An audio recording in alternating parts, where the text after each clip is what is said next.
Welcome to Meet the Author, where you can join in on insightful conversations with best-selling and award-winning indie published authors. Your hosts today are Rob and Joan, who themselves are indie published authors, book publicists, and paranormal investigators with Tampa Bay Spirits, based in Tampa Bay, Florida. Thanks for dropping by.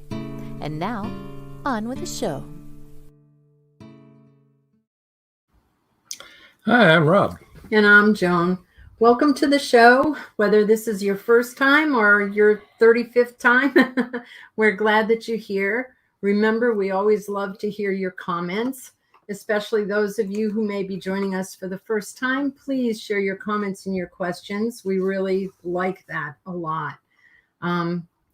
If you tuned in last week, you may have seen that there was a major glitch from StreamYard, which they've apologized for and said won't happen again. The show, I believe, started late, about 10 minutes late, and then it only lasted for 10 minutes and 32 seconds, which isn't good. But that author, hello, James. Hi, James. Glad to see you, James. Oh, Tom Nelly. Tom, hey. How are you? George is in the house. Always love to see you, George. Hi, Trish. Hi, Trish. Joe Conjol. You're here Hi, too. Joe. Glad to see you.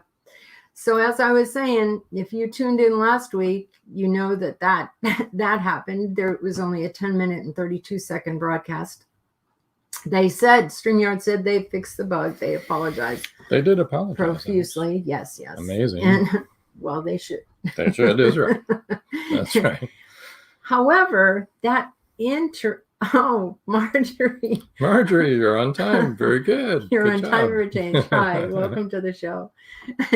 Anyway, that author, that was a really good interview. Unfortunately, we can't broadcast it. Well, the broadcast is always live, but we had to pre-record it because she lives in New Zealand and there's no way that she could with her work schedule a time where she could be on live because she's working at her other job. Right. But it was a really good interview, and we don't want any of you to miss it. And especially if you're authors. Sorry, this is what I'm laughing at. My chair misses you both. It is such a nice chair, Tom. It is a nice chair. So we've been on many a podcast ourselves with Tom Nelly, and he would be introduced, and there would only be a chair. Because Tom would wander off to do things, and we'd have a chair for a while. think he was preparing. So we started saying Tom Nelly's chair. Welcome, Tom Nelly's chair. Anyway, we digress. Our chair misses you too. Yes. Anyway, if you're an author or you want to be an author, I really think you're going to want to hear that particular Wendy Scott. Yeah, then it'll be rebroadcast Wednesday, the 8th of January. So that'll get a chance to see the whole thing in its entirety. She's very good. Because it really was informative.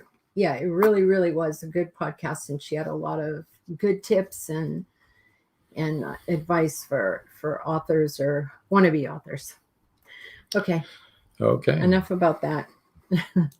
Yes, you should make a Facebook page called Tom Nelly's Chair. You should show it all the time. I think it'd be a good idea. Want to remind everybody about our new show that's on Saturday nights. It streams. It's not live, but we're going through all the episodes. It's Episode Rewind is the name of it. Starts at 5:30 p.m. Eastern Time. And this coming Saturday, it's going to be the episode with Gerald Darnell and Michael Daigle, both mystery writers. It was a real good episode. It was a really good episode. From last February, I think. And then a reminder, we do now have 6 places that you can watch. Let's see if we can get to that here. Yeah, it's here somewhere. Where to watch? Okay, you've got Meet the Author podcast page, WLFE-DB Radio Network, and the Variety Unlimited for the radio station as well. LinkedIn page, you should go there. We're broadcasting there right now, actually. And 2 YouTube channels, Indie Book Source and the WLFE-DB Radio. And if you subscribe to those YouTubes, then you should get an alert when the show is going to be on. Right. Yeah.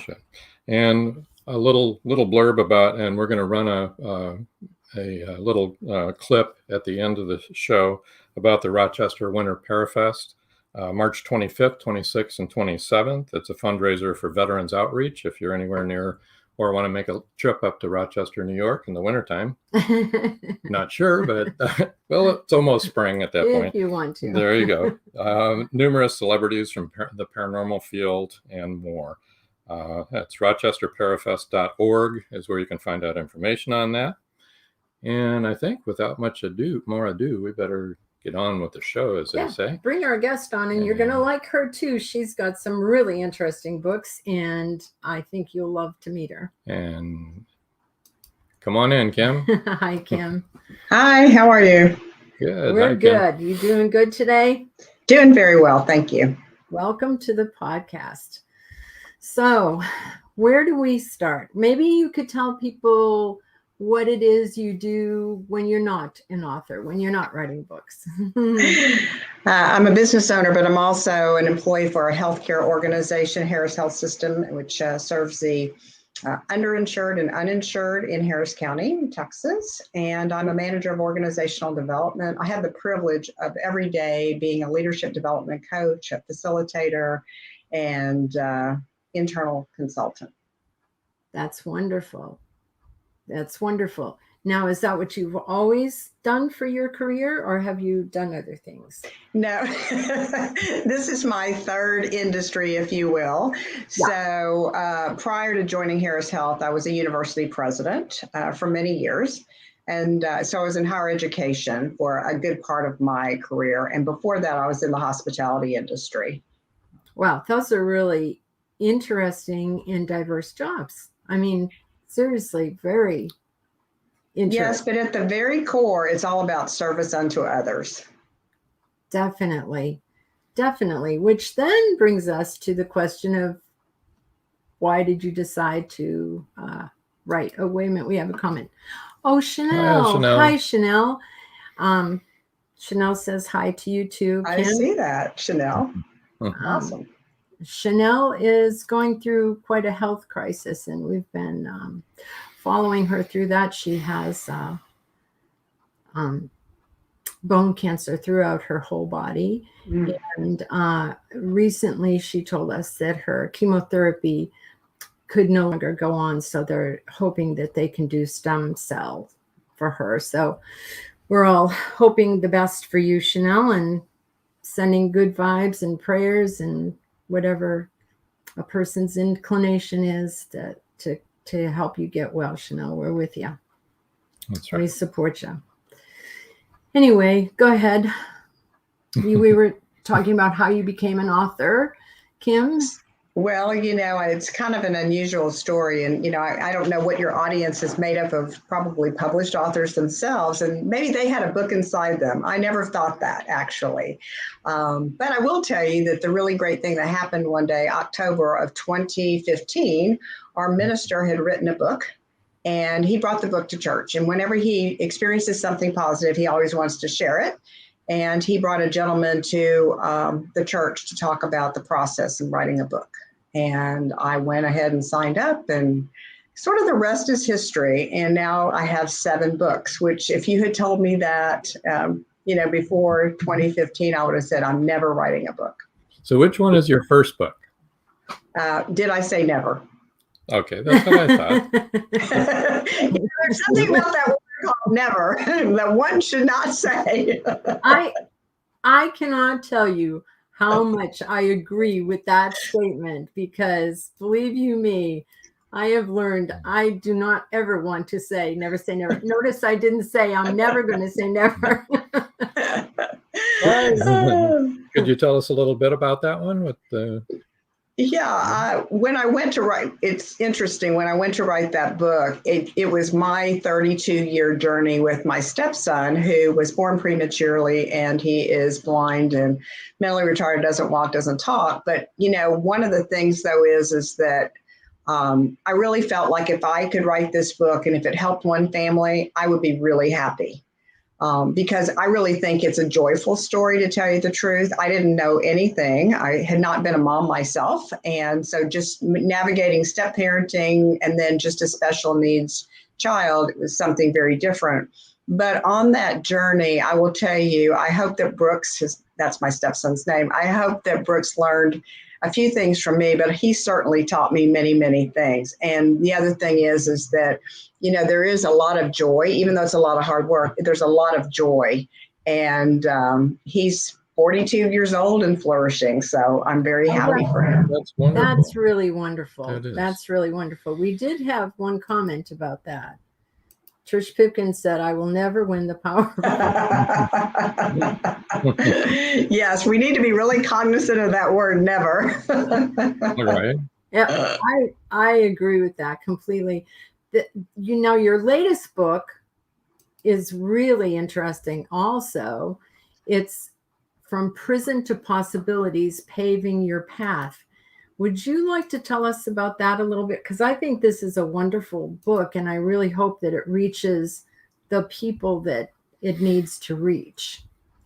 Yeah, I'd love to talk about this book. It's definitely, I feel like it's a personal ministry. My life has sort of shifted a bit, but one of the things about it is I actually received a call about 3 years ago from someone in Arizona who asked who had read my previous book, and it was a mentorship book for high school students, and asked if I would be willing to write a book about mentorship inside the prisons. And I said yes. I will tell you, Robin Joan, after I said yes and hung up the phone, I thought, what did I just say? And the reason, because my other books are either personal or I have a lot of experience in that particular field, and I feel totally competent to write about those things. But in this arena, what I realized is I didn't have enough information to write anything at this moment in time. So I did 3 years worth of research, anything that you could think of in order to be able to understand what it's like, what the programs are, what's missing. There's some great programs in prisons today, but there aren't any programs from kind of getting you ready to leave prison and what does life really look like outside of that. So I felt like if we could do a couple of things inside this book, it would make a huge difference. So, you need at least 6 months prior to leaving prison. So a year to 6 months to get yourself really ready and all the pieces that you need to be successful. And you really need to have a clear picture about what life could look like, that reality. The second part, though, is that I don't believe anybody can do anything in this world by themselves. And so having a mentor along the way, someone who has some experience, would be great. And so I feel like the book, so that can happen in a number of different ways. It could be happening with a mentor and an incarcerated man or woman, or it could be a group of 4, up to 4 people. Ideally, we're not there yet, but we're going to get close. I think the pandemic has changed everyone's work life, right? And so we have people who are now working from home that never had the opportunity to do that. So technology has made it available to still stay in contact. I say all that to only say that where eventually I would love for prisons to consider the possibility of bringing in an enclosed classroom unit office space to use the internet with a mentor to be able to reach to incarcerated people, obviously supervised.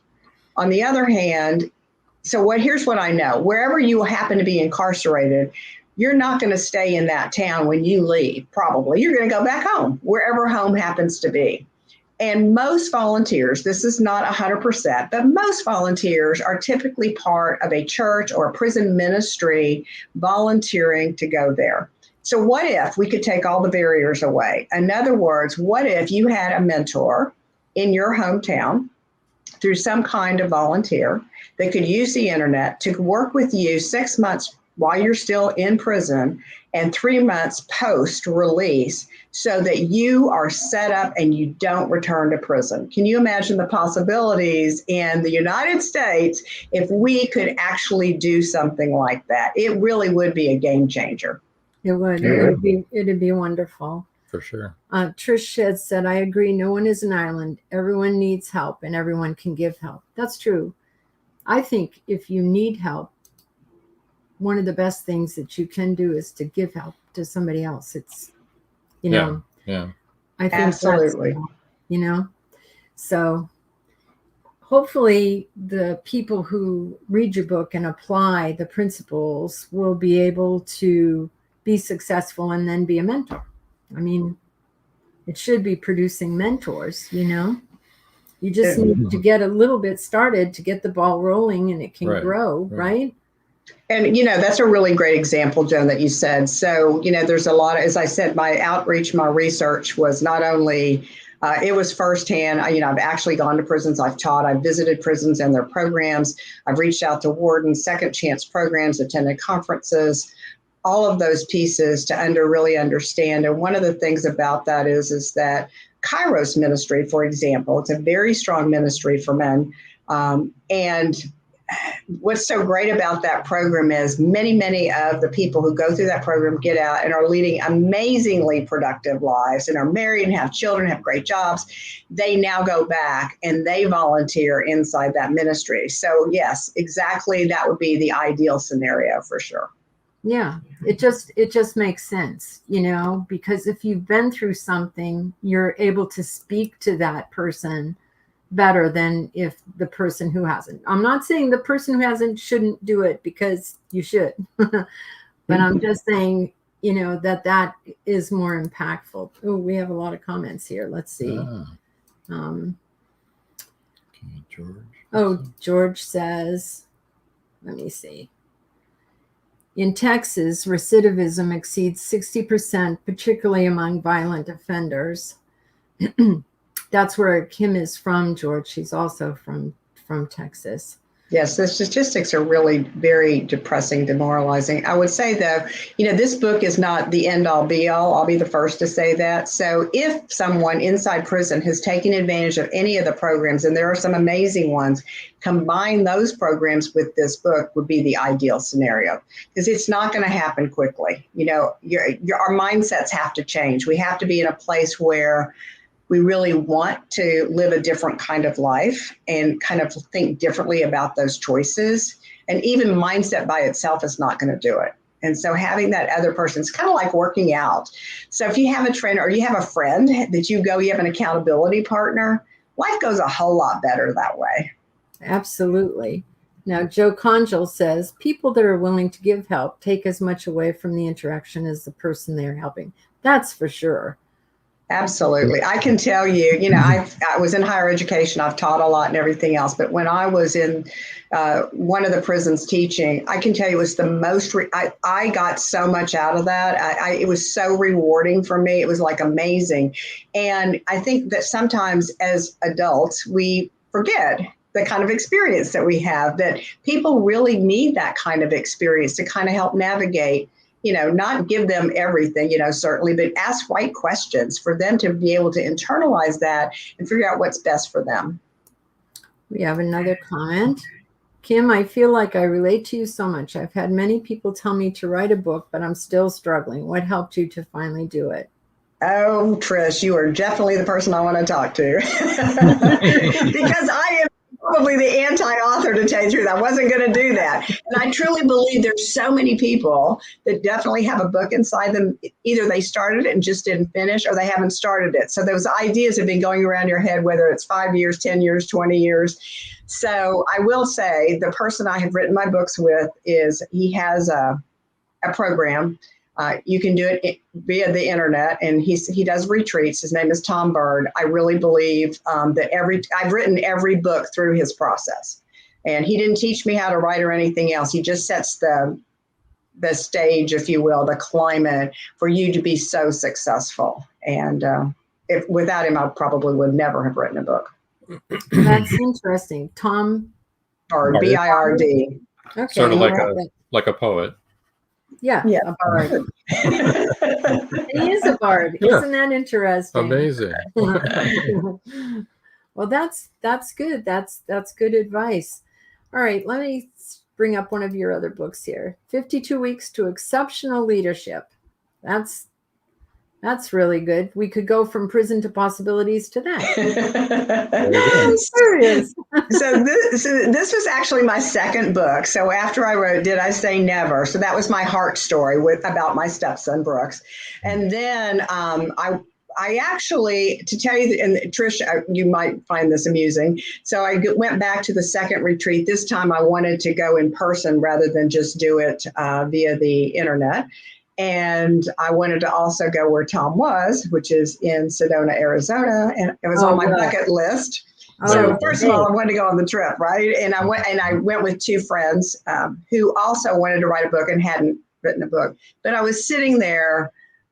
He does some fantastic warm-up exercises to get you ready.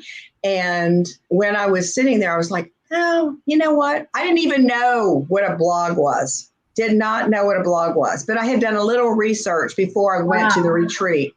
So, because again, I had written my book. I wasn't even, no. So you would think I was going to be thinking about writing more books. No. I had written my book. I was done. But I wanted to go to Sedona. So I didn't have an idea in my head what I was going to write about. And so I just had done research and I thought, well, I wonder if I could write a blog. So in the retreat, I wrote 52 blogs, which became the book. Excellent. So I flipped it. Yeah, I flipped it to actually making it a book, which was, if you are already a leader, but you really want to have something that's unique or special. And these are simple, very simple, but very practical things that you can do to really do become that exceptional leader. So it was a fun book to write. And I wrote that in honor of my previous staff in higher education at the university. They were an extraordinary group and they were amazing. Perfect. That's wonderful. And Sedona is amazing. It is. We've been a few times. We'll probably be going back. Probably. It's stunning. It's breathtaking. It is. One of our authors lives there. Yeah. Linda Watkins. Linda Watkins lives there. So Trish says, wow, that's amazing. This is so encouraging. Exactly. I have to go to Sedona. Yeah. Yes, I think we should all go to Sedona. It's a great thing, great place to go. It really is. Now, here's another interesting book that you've written. It's Coaching Conversations, a companion guide. So this is a companion guide that actually goes with my next book, which was Promotion Protocol. And Promotion Protocol is really designed to, there you go, unlock the secrets of promotability and career success. So how that goes really is, I've been in the workplace a really long period of time. And one of the things that I noticed, particularly when we were interviewing candidates at the university, I saw this more than anything else, that somebody would interview for a job. They really, truly wanted that job. And I'm talking about internal candidates as opposed to external candidates. And sometimes we might only have one position, right? But we might have 4 internal candidates applying for the same job. So if you do the math, you know how that's going to work, right? And we're going to have 3 people really disappointed. And of course, there's always generally a committee that makes that decision, and they make the best decision that they can based on the facts and everything they have in front of them. And one of the things that I see sometimes is when people apply for a position in their career and they don't get it, what happens is interesting to the mindset or what comes out of their mouth. So the mindset becomes self-fulfilling. I didn't get the job, so they mustn't like me. So now their work performance starts to go in the opposite direction, because they're really not feeling great. Another thing that can happen is that they start saying things out loud that are not really kind to the organization. Like, these people don't like me, it's too political, whatever. It's never a positive statement, obviously. Right. And that's not really how life is. But you don't know that when you're on the other side of the table and you're being told you didn't get that promotion. So a lot of times I'll do talks about this particular book because it's really important to me. And usually what I'll ask the audience is how many of you all have ever applied for a position and didn't get it? And most of the hands go up. Well, sure. Right? That's life, right? Yeah. And usually then what I'll say is, I'll ask someone if I can work with them individually and say, do you know why? And most people don't. And so that's really the first clue, right? Is to go back, make an appointment with either the hiring manager or the, whoever in that organization, and sincerely go back and say, I'm really disappointed. I didn't get the position. I understand it. Can you give me some feedback so I can work on it, so I can do better the next time? Because I really want to stay with the organization. Right. It is not a debate about why you didn't get that job. It is really seeking feedback so that we can grow.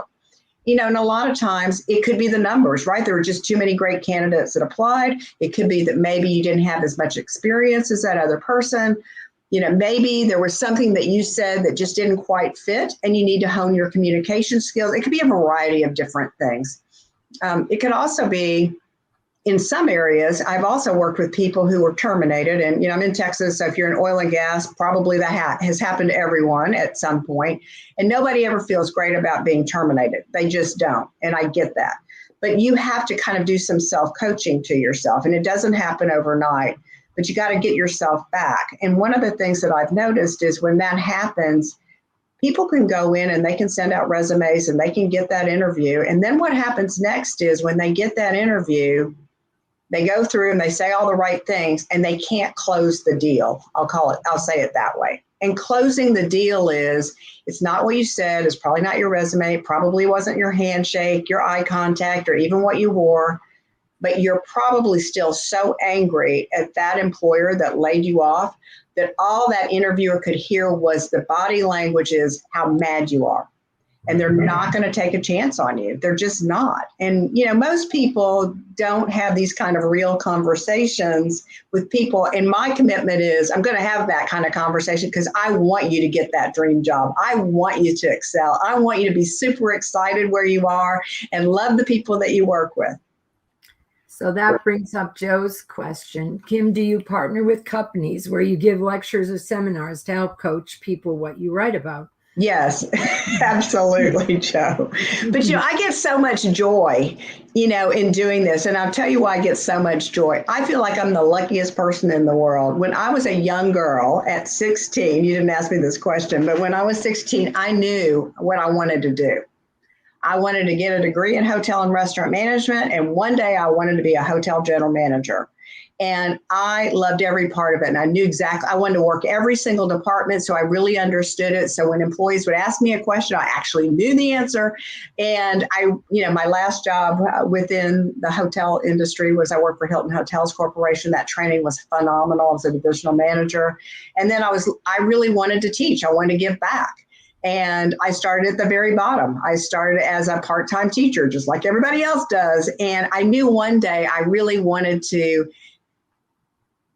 share what I had learned in the hospitality industry. And that turned into something bigger and better and everything else. But, I feel so fortunate to now currently working in healthcare, where those skills are totally transferable from those other two industries.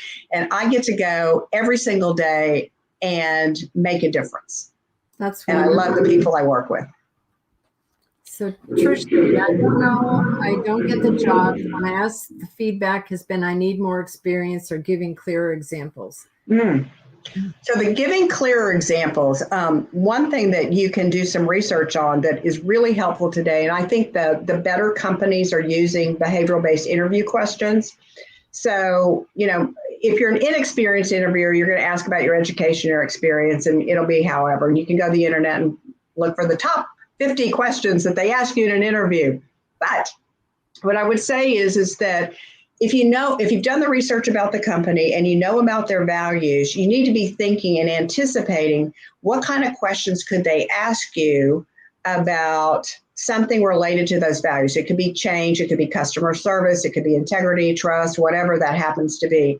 But what they're looking for is everyone believes, and I know this is true, this is what the research says, that your skills are transferable. You just want to make sure that those skills that you're hiring in for are positive transferable traits, not negative ones. So if I can give them an example of maybe in my past life where, I had to work through cultural transformation or change management, or how do I deal with change? Give me an example of specifically in your past job where you had to deal with change And how did that go? Or in your past job, when you had a conflict with somebody on the team, how did you manage through that?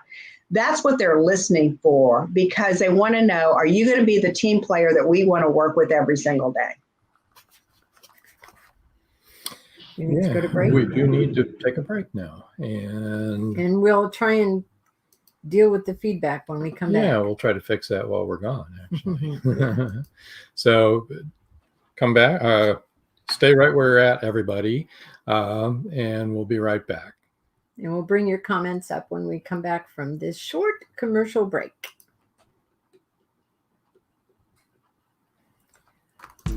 Hey, look at us. We've got a new store. Yeah, we do. It's pretty exciting.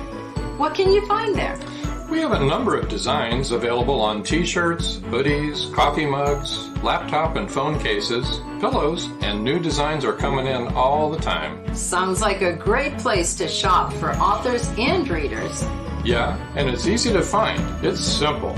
Just visit indiebooksource.com, click on the store tab, and you're there.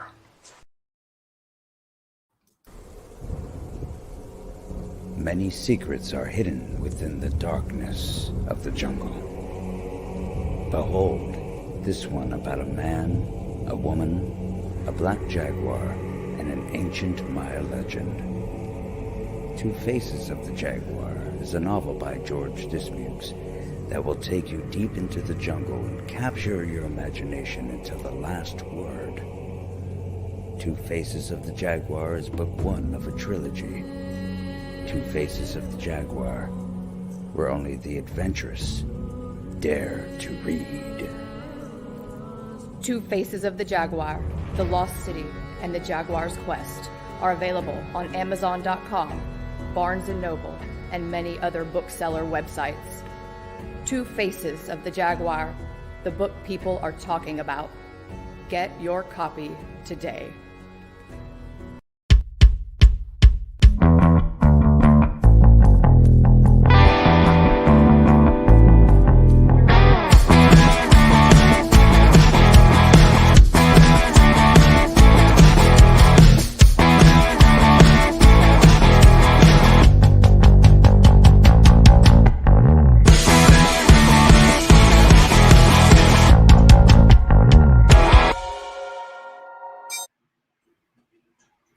Hello, welcome back. We're back. Trish Pipkin said, thank you for that answer. You're welcome. And you wanted to do the book giveaway? Yes, I think we should take this opportunity, and then we'll talk about the remainder of your books. Which are all good, by the way, just as interesting, people. So Stay tuned. Okay, the book giveaway, so we can get started on that first. And here it is. Book giveaway. The first 3 people to email Nugent1234@gmail.com will win an ebook of choice. And that email is coming back around here. It's NUGENT1234@gmail.com. Okay, so while we're doing that, I should have done this anyway. This is Kim's website, www.drnugentspeaks.com.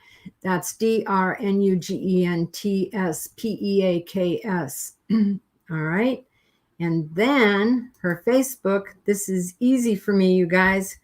Kim S. Nugent, KIMSNUGENT, and I'm not going to spell that again, because then for Twitter, we have @Kim S. Nugent, LinkedIn, Kim S. Nugent, and of course, her email you just heard is nugent1234@gmail.com. And those are all the places that you can reach Kim. And of course, you can find her books on Amazon and on Indie Book Source. You can find a link to them. Let's see. Trish says, I'm in the middle of reading George's 3rd book of Two Faces of the Jaguar. So much fun.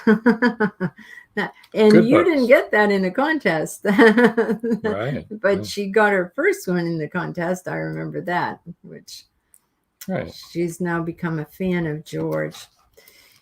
All right. Let's see. Let me bring up some of the other books that you will find when you go to her website. So go to her website, look at all the possibilities that you have there, and then you can win one of those books. Yeah, she says, nope, I bought it. Yeah, I know you bought it this time. All right. Let's see. Paving Your Path. Why don't we do that one next? All right. Paving Your Path. What's next for high school? Oh, that's a good topic. What's next for high school graduates? So I love this book because it's really geared for juniors and seniors in high school. And the reason I wrote it is you would think that Kim would be very pro-university. I just really believe that the university is not the only choice for people. And in fact, it's not the right choice for many people. And so I really wanted to make sure that, having been on the inside, that I could share with families 7 possibilities in terms of that path, and they make the best choice for their family. So regardless of what that pathway is, I give you specific strategies and tools in there, and even people who are headed to the university don't know everything because they're a consumer of higher education. They're not on the inside of higher education. And so I try to take away all of the secrets, in terms of accessing scholarships and things like that, and getting ready and knowing how that admissions interview can go, and those kinds of questions. But the other piece of it is that I'm very stuck or committed to mentoring. And it's really a mentoring book for a high school student, a junior or senior student, to go through with a mentor. And it's actually a 30-week program, so that halfway through they're getting ready to do the things that they need to do, like apply for scholarships, for example, and start to be able to tell their story, so that when they're filling out that admissions interview packet, they've got everything that they need. They've got their letter of recommendations. Now, obviously, there's the military, and there's opening your own business and going to work full time, and community college and vocational school. All of those are choices. The goal is not to stay on the couch. That's the goal. So, not a path that you want to take after high school. I was aiming for the couch all the time.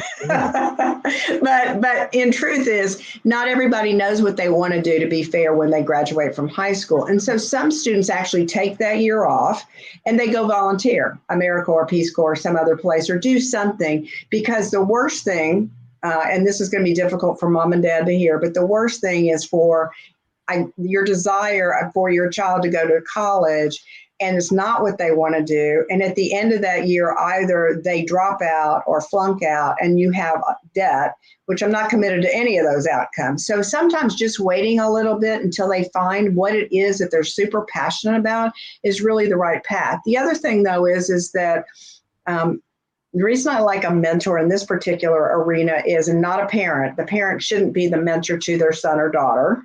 It's, it's just a safer place to go with the mentor. The other thing, though, is with that mentor, half of that book is really related to soft skills, making sure they have the soft skills. So regardless of whatever path, whether you're working or whether you're going to school or whether you're in the military, people want to be around people who have good soft skills. And so that's why sort of the focus is that. But the other thing is there's some really hard deliverables to make sure you've got everything you need to be successful. And I'm in Texas, and so the majority population in Texas is Hispanic. And a lot of Hispanic families don't know all of the ins and outs. And I wanted to take all of that away so that they were very clear about the decision that they were making for their family. That's good advice. Now, Trish said, I went to university and loved it and have talked many people out of it. It's definitely not for everyone. Trade schools are great too. I love trade schools. I think they're amazing. Yeah. And now actually a lot of companies are paying for young men and women to learn how to drive heavy equipment, how to pour concrete, how to build houses. I mean, there's just a lot of opportunities out there now because so many people did the college route. Well, I think the other thing is that, we have so much need in the area of the trades today. Not as many people are going into the trades, and we're desperate in the United States for that. And they are great paying jobs. And it's a limited amount of time to be in school to be able to do that. And thank you, Joe. I agree. Parents should be the parent, and having someone else as a mentor helps everyone grow. And a lot of times, that mentor is a safe space, right? They could say things to the mentor that maybe they don't feel quite as comfortable saying it to mom or dad. Just maybe something like that in terms of some of those soft skills are not typical conversations that parents have with their children. So as safe as it can be, that's what we want. Yeah, absolutely. And produce the results you want. Exactly. Okay, we're going to turn the corner here and talk about this book. Finding My Forever Family. So everybody, all of us around the world have actually gone through COVID, and hopefully we're on the downside of the pandemic and COVID, hopefully. But having said that, it was a challenging time for everyone. So many things changed that your normal wasn't just there anymore, right? And I wanted to do something to make myself happy, quite frankly, and to bring some positivity during this period of time. So that's when I wrote Finding My Forever Family. And I wrote it for a couple of reasons. One is that I had a very special dog. His name is Sumo, and he passed away. But Sumo was an Akita, just fabulous. And I told all the stories about Sumo. And I wrote it, got a great graphic designer to be able to do the illustrations. And the fun thing about that book is that Finding Forever Family could be a book you read to your child, at night. If you're 9 years to 11, you could probably read it yourself. Probably not all in one sitting, but that's okay. You could read a story a night, for quite some time. But I wanted it to be that way. But I also wanted it to be the very ending is a little meaningful to me. So whether you're being adopted as a child or whether you're being adopted as a dog, the book works that way. But there's just a lot of fun. Again, heartfelt stories about this fabulous dog and the funny shenanigans that he did all along the way. We all love our dogs. I think everyone listening right now mostly are dog lovers. So I just want to go through all of this again. Well, not the entire show. Not the entire. No. Although that would be all right. Yeah. Good. Okay. So here we have promotion protocol, which helps you learn how to get a promotion in a job. If you feel like you have the right skills and you're not losing, there's a problem. And then that's a companion piece to this coaching conversations, which is a good thing. Think about people that that would like some of these books.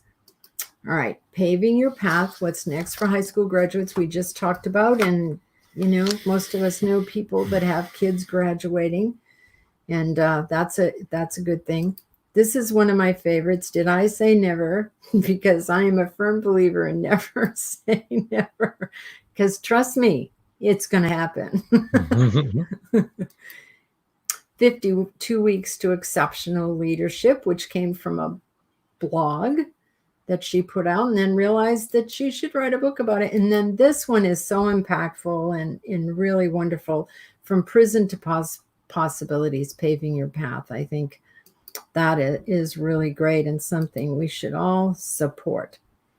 Oh, Trish said in cats. I love both. Adopting cats. Yeah, there are a lot of cats that need to be adopted. That's for sure. Definitely. So, right. Trish, you could write about cats. That could be your first book. There you go. Well, I think you can see that Trish could actually write about a lot of things because she's well-spoken. Yes. And I've read some of her book reviews that she's given other authors, and she's really funny and makes people want to read the books that she's just read. So I think she should write books. That's what I think. Now, does anyone have any more questions for Kim or comments or questions about the books that we've gone through? We'll give you a minute here. It usually takes, New comments. You can hit new comments. All right. There we go. Here we are. So Trish says, actually, my book I started is about a cat. Oh, George said he wrote about a cat named, oh, I know you told me how to pronounce this, Naja. Am I right? Could be Naha because it happens in Honduras, but it's a big cat. It's a jaguar. It's a very big cat. So do you have any plans for, do you have anything on the drawing board right now as far as new books? Well, there could be another book about a dog, possibly. Oh, that's good. Is it going to be the same dog or a different dog? No, it's a different dog. I have the title. I just haven't written it yet, but the title of the book is going to be Shar-Peis Don't Float. You know what? Pugs don't float. That's true. We had a pug that every time she would jump into our pool all the time, and her head was so big. Yeah, pugs don't either. That's right. And she would roll over. Her head would make her roll over onto her back, so she could never do the dog paddle. Oh, and she didn't float. Oh gosh, that's funny. Marjorie says that's a cute title.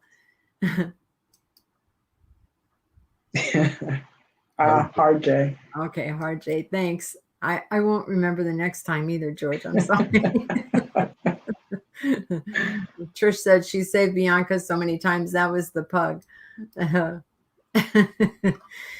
She was something else, wasn't she, Trish?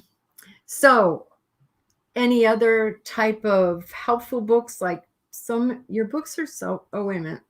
Joe says, I love this show. It's great. This podcast is willing to stretch beyond fiction and traditional nonfiction type books. I love reading books that help us personally grow. Well, thank you, Joe. Good comment. That was, well, it was a good comment for us. Yeah, well, it was good. I mean, and it's a he good appreciates her you. work. I do so too. That's really great. Thank you. I do too. I think you're filling the gap in a couple of areas there, not only with the prison situation, but also coming out of high school, juniors and seniors in high school.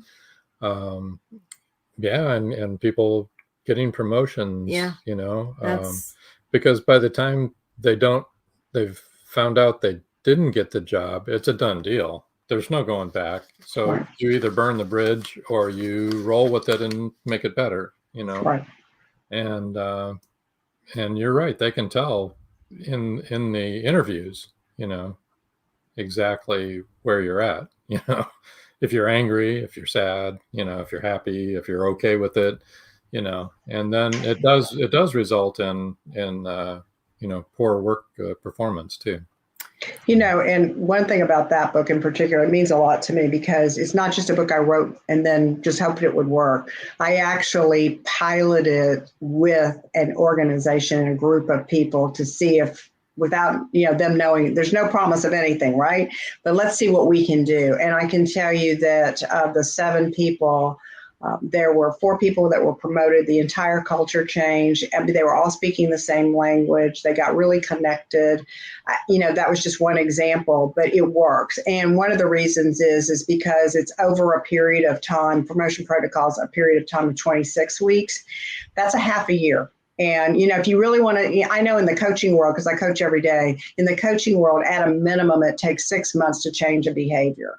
So you're doing this in conjunction with a mentor, you're absolutely going to see a shift.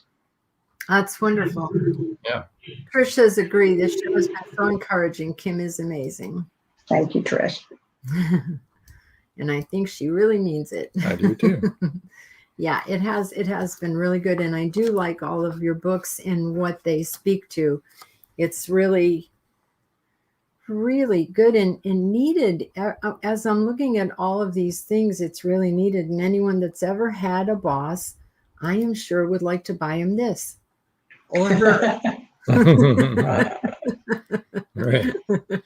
Well, this is about the point where I usually say, do you have any advice for new authors? And you've probably, I think throughout this whole time period, you've been giving advice. But is there any one, in a short answer, any one piece of advice that you could give to somebody that maybe doesn't have has a book but doesn't know how to get started? Well, I'm always going to say Tom Bird first, just because he sets the climate, right? And that, but the other thing I was thinking is I was thinking about my own mindset, how it's changed. So when I kept saying, I'm never going to write a book, what I said in it behind that was, I speak for a living and I'm either teaching or talking or in some way. And so I couldn't see how I could translate speaking into writing, which is ridiculous now that I think about it, but because I said I didn't have anything to say, but I have things to say every single day. And now it's just a different discipline. But here's what Tom did. So he has a particular technique that he uses, and I find that not stressful. It's not a burden. Like when we're ready to go, we write, and he turns on some music that he's had specially crafted. It works every single time. So I don't even think about those kinds of things anymore. So, and in fact, at work, I guess because I have developed this discipline at this moment in time, if somebody says, hey, Kim, can you write something about whatever? Yeah, absolutely. It's just it's not stressful. It's actually kind of fun. Yeah. I like writing. Sometimes I'm not real happy with the process. No, because we write together. Well, no, that's not it. Oh, okay, good. When I can't get my characters to say what I want them to say, I can think what I want them to say, but maybe I have trouble having them say it in a way that I feel like the reader will understand my point. Because if I'm speaking to you and I'm being sarcastic, you're probably going to pick up on that from my tone of voice and my mannerisms. And I think that's more difficult to get that kind of, sarcasm, I think, is difficult to put across on the written word. And different types of witty comments and such are much easier to understand when you're speaking to the person face to face and you hear the inflection in the tone and, just their body language. You kind of get the idea, but putting that into writing sometimes frustrates me. Yeah. But Rob and Joan, what I would say, though, is the one more thing I'm going to say about Tom, and I get no toasters or anything from this man just because, but he's made such a huge difference in my life. And what I will say is he believes that every person on this planet has a book inside of them, and his job is to pull it out. That's wonderful. Okay, great. I agree with that, too. I think everybody does have a book. We all have experiences, right? Absolutely. We all have things to share. We all have things to be worthwhile. Joe has the question. Hey, Joe, I'm going to stick with what I know. That was a hard no. Yeah, for those that are just listening, Joe said, do you think you'll ever try your hand at a fiction novel? Yeah. What I want to say to Joe is, let me turn that around. Do you ever think you'll write a self-help book? There you go. I like that question. Tricia says, I believe everyone has a story to tell. Yeah, everyone does have a story to tell. Yeah, and when you were talking, one of the things that I was thinking about is that really what people need to do when you're talking about the promotion is that people play tapes in their mind that are negative tapes, and you need to change that tape that you're playing. You need to change your own dialogue in your own brain, and then you said they start speaking it out. And it's kind of like this vitriol spills all over everybody because people pick it up on that right away. Oops. Okay. Joe says probably not. I'll stay in my... Yeah. Well, I can't see myself overwriting a self-help book either. Well, I'll stay in our lanes. Yeah, we'll all stay in our lanes. Well, Kim, this has been great. It has. We've really enjoyed having you on the show, and I think the audience will agree with me on that as well. Thank you very much for your time and for coming. We're going to put you over to the side here now. Let's see if I can do it easily. Let's see. Well, I just want to say one more thing. I encourage everyone that if you know anyone that needs any of these books, please, buy for them for a Christmas present or a birthday present. You can gift it to them easily on Amazon. Yes, and or tell them about it. And because I think I think these are very worthwhile books. Trish says, thank you, Trish. I'm so glad to get to know you. A little. George says, characters in my books go off on their own and do stuff without ever consulting them. Absolutely, George. That is the truth, isn't it? And they won't do what you want them to do sometimes. It's very disheartening when that happens. All righty. So without any more, we're going to Put you off. over. There we go. That's hard to do. It's really hard to do. Well, it's hard for me to do. Next week, we have author Susan Kite, multi-genre author, that will be live. So make sure you join us, carve out that time Wednesday, and get a chance to win some books and enjoy hearing about another author's journey. Do you have anything else? Nope, I think I said it all. We're going to run the Parafest clip, and so you can see what kind of people are going to be guests, at the Parafest, and there's some famous people, celebrities. So thank you everybody for joining us, and we'll see you next week. Bye.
Thank you for joining us here on Meet the Author. Make sure you stay up to date with our show by clicking like, follow, and share.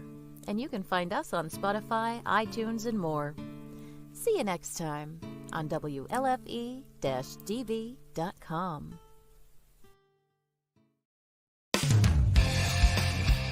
You've been listening to WLFE-DB.com, where our shows are your shows.